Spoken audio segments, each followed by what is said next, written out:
Hello guys, welcome back to my channel. Masih bersama saya di sini John Itung. Di kesempatan kali ini teman-teman, saya akan sharing kepada teman-teman ya bagaimana caranya mengganti tombol power yang bagian dalam untuk Samsung J500G/DS atau Samsung J5 ya.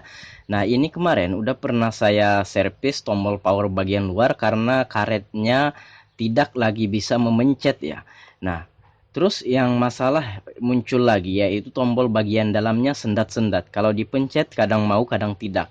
Maksudnya tombol yang menyatu dengan mesin PCB-nya ya, bukan tombol luarnya. Nah, kemarin saya memperbaiki tombol luarnya, nyangkut lagi bagian dalamnya. Tapi nggak masalah, kita bongkar saja dulu. Ya, kita buka semua baut-bautnya, kita akan mengganti tombol powernya ya, yang melekat pada PCB itu ya. Ya, kita buka dulu. Saya percepat video ini untuk mempersingkat durasi kita. Saya harap video ini tetap jelas ya walaupun saya percepat. Nah, ini saya lagi membuka bautnya ya. Oke, tinggal beberapa lagi kita buka. Nah di sini karena sudah pernah saya buka jadi enteng aja untuk membukanya. Nah, jadi itu touchscreen-nya nggak dicongkel tapi penutup belakangnya ya yang berkaitan dengan frame atau tulang tengahnya itu kita tarik ke samping kemudian kita dorong ke bawah sehingga dia akan lepas kayak gitu ya. Nah, jadi lem pada touchscreen itu pengaruhnya sangat sedikit sekali, bahkan tidak ada ya. Tapi LCD-nya yang belem sama frame atau tulang tengahnya ya. Nah, jadi ini harus dibuka dulu penutup bagian belakangnya ini ya. Ya, pelan-pelan aja, santuy aja ya. Jadi ini sebenarnya pekerjaan ini lambat banget karena saya percepat video ini ya kelihatannya cepat ya. Tapi saya rasa ya tetap jelas ya kepada teman-teman. Baiklah. Nah, di sini pelan-pelan aja kita bukanya ya. Nah, itu kalau tidak mau jangan dipaksa. Santai aja. Biar agak sedikit memakan waktu nggak masalah karena Samsung J5 ini kalau kita terlalu kasar bisa-bisa pecah touchscreen-nya ini kalau kita tidak hati-hati. Jadi di sini kita perlu hati-hati ya. Nah, itu pengaitnya di bagian SIM card-nya itu kita congkel, kita tarik ke depan ya. Nah, kayak gitu dan akhirnya kebuka ya. Nah, udah kebuka. Oke. Nah, di sini kita akan melepas papan atau mesin PCB-nya dulu. Ya, kita lepas semua fleksibel yang menyangkut pada mesin PCB ini, baik itu fleksibel LCD, semuanya ya, kamera-kameranya semuanya kita buka semua karena ini akan dikerjakan menggunakan blower dan solder. Takutnya fleksibel itu hangus ya. Amankan dulu LCD-nya. Kemudian ini papan PCB-nya ini kita lepas semua kamera-kameranya, semuanya kita lepas dan kita pasang di penyangga PCB ya. Nah, di sini kita akan mengerjakannya, kita kasih flux dulu. Ingat di bagian kamera itu ada konektor, silahkan tutupi menggunakan kaleng-kaleng atau apapun saja yang bisa menutupi, takutnya nanti kena panas meleleh ya. Nah, ini tombol powernya udah kita blower sama solder ya.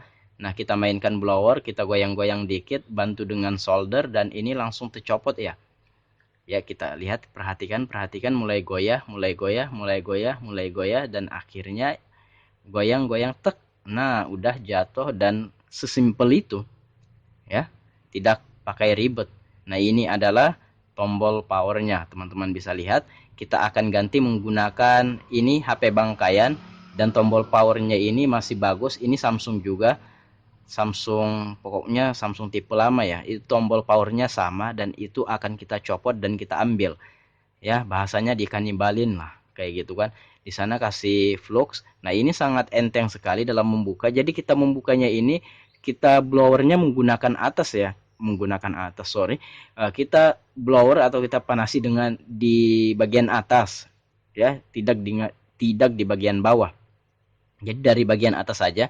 Jadi itu enggak rusak ke bang tombol powernya kalau kita blower dari arah atas. Enggak, tenang aja. Tombol powernya itu dalam kok, bagian dalam itu, dan itu ada lapisan-lapisan yang tebal. Walaupun kita solder dari atas itu enggak masalah. Ya udah, di sini kita pasang ke papan PCB Samsung ini ya. Samsung J5 ini ya. Kita pasang. Nah, kita kasih flux dulu. Nah, ini kita blower dari atas juga ya, nggak masalah. Walaupun agak sedikit kelihatannya enggak juga hangus sih, nanti bakalan kekuning-kuningan. Cuma nggak masalah, itu efek panas saja. Nah, untuk fungsinya tetap berfungsi, tapi ingat jangan terlalu panas juga. Sedang-sedang aja diatur kepanasan pada blowernya. Kita solder dari atas itu nggak masalah. Nah, kita presisikan. Nah, kemudian kita bantu dengan solder. Kalau sudah agak sedikit lengket, dan kita tekan ke bawah pelan-pelan. Di sini santai aja, jangan keburu-buru dalam melakukannya, ini slow aja. Ya, nah kita bantu lagi dengan blower untuk perekatan terakhir kalinya. Nah, kalau sudah, kita solder bagian kaki-kakinya ya. Kaki-kaki on off-nya itu yang berfungsi sebagai jalur on off-nya itu kita solder dulu. Ya, kita solder ke tombol powernya ya, supaya benar-benar melekat dan benar-benar bisa difungsikan. Ya udah, cukup simple gitu aja kan. Nah, bagian tengahnya itu juga sebagai membantu untuk melekatkan. Nah, itu udah. Kalau sudah, kita bersihkan menggunakan thinner, dan ini tinggal kita pasang ya. Perlengkapannya, peralatannya semuanya tinggal kita pasang. Jadi sebenarnya ini simple aja ya. Nah, itu udah jadi, tombol powernya udah bisa dipakai, dan saatnya kita untuk memasangnya ya. Nah, sebelum kita pasang, kita tes dulu menggunakan multitest meter. Siapa tahu ini tidak berfungsi. Jadi kita nggak kerja dua kali. Takutnya nanti udah dipasang semua, nggak mau kan, itu ribet lagi, kita bongkar lagi deh. Nah, ini kita tes dulu menggunakan multitest, dan kita lihat hasilnya. Ya, kita jarumnya kita arahkan ke kedua kutub on off-nya itu, dan udah bisa ya, dan udah bisa berfungsi, dan saatnya kita memasangnya ya. Ya. Nah, semuanya perlengkapannya kita pasang, kameranya semuanya kita pasang ya. Ya, itu kameranya. Iya. Nah, kita bersihkan lagi kalau memang belum bersih. Nah, itu bagian kamera belakang ya, kamera utama. Kita bersihkan juga konektornya dan kita pasang ya. Iya, udah, tinggal kita pasang semuanya ya. Nah, jadi ini diambilkan dari HP Bang Kayan yang masih sama ya, sama tombol powernya, sehingga bisa digunakan ke sini ya. Jadi itulah fungsinya kita membeli HP rusak, jadi bisa difungsikan ya peralatannya, yang bisa kita gunakan ke HP lain yang sekiranya kayak tombol powernya sama kayak gitu kan.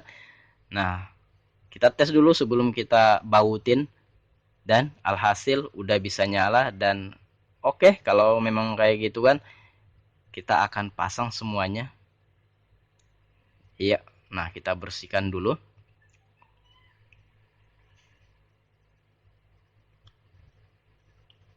Iya, nah ini kita tes dulu tombol powernya ini mau ndak ya. Kita tes berulang kali, jangan cuma sekali, dan ini hasil tesnya bagus ya.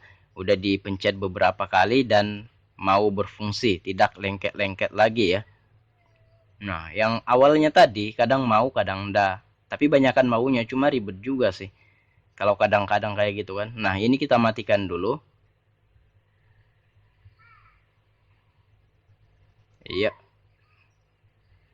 kita pasang dulu semuanya. Iya.